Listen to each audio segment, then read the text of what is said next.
Donald Trump has violated his oath of office, betrayed this nation, and committed impeachable acts.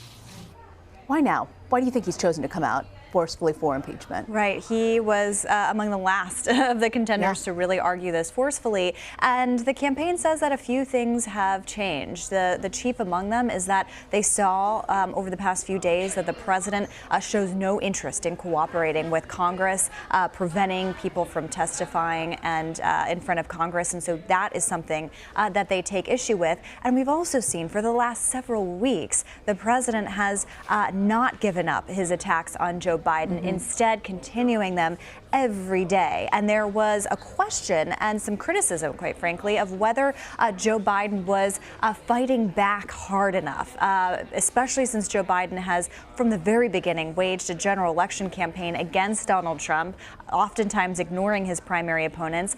Was he able to respond forcefully enough? So yesterday, I think we saw a shift in that messaging and that strategy, and an effort by the campaign to really get out in front of this. Do you think that how do you think this impeachment inquiry will affect Joe Biden's campaign? You know, it's something that we've been wondering a lot, whether, even as the president, continues to try to make this in the news, has it been having an effect on his supporters? And we've seen that his support, Joe Biden's support, has been pretty durable.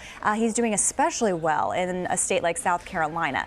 But we've also seen him before all of this start to, he's not the only real front runner. We've seen Elizabeth Warren start to rise as well. So he's certainly had significant challenges for his campaign, given the rise of Warren, but we really haven't seen the hits yet directly because of this. Caitlin Huey-Burns, thank you very much for joining us, Caitlin.